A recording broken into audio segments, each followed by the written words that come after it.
தலைவர் நம்ம தமிழக முதல்வர் ஒரு என்ன மாதிரி நான் சொல்கிறேன்னு 21ஆம் ஆண்டில் நம்ம இந்திய துணைக்கண்டத்திலே ஒரு அற்புதமான ஒரு தலைவன். இன்னைக்கு நம்ம தமிழ்நாடு பொருளாதார வளர்ச்சியில் ஆகட்டும். இன்றைக்கி பாருங்கள், நம்ம மாவட்டத்தில் 85,000 பேருக்கு எங்களுடைய மாவட்டத்தில் பட்டா கொடுத்தோம்.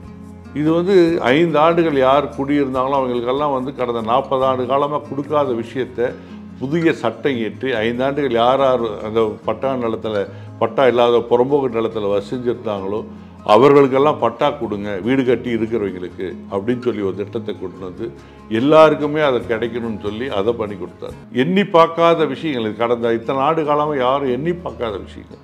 இன்றைக்கி 85,000 பட்டா கொடுத்துருக்காங்கன்னா இதெல்லாம் நேற்று இன்றைக்கி இல்லை, 40 ஆண்டு காலமாக மக்கள் ஒவ்வொரு நாளும் அழுந்து புலம்பி அவர்களுக்கு கிடைக்கலையே என்ற எண்ணத்தில் ஏங்கிக்கிட்ட இருந்த நேரத்தில் இந்த கொடுக்கப்பட்ட பட்டாக்கள் ஒவ்வொரு திட்டத்தையும் மக்களுடைய அன்றாட தேவைகளுக்கான திட்டங்களாக கொடுத்து மக்களுடைய மனதிலேயே வாழ்ந்துட்டு வர ஒரு கடவுளாக தான் நான் பார்க்குறேன் ஒழிய மக்களும் அதை தான் எண்ணி பார்த்துட்டு வர்றாங்க.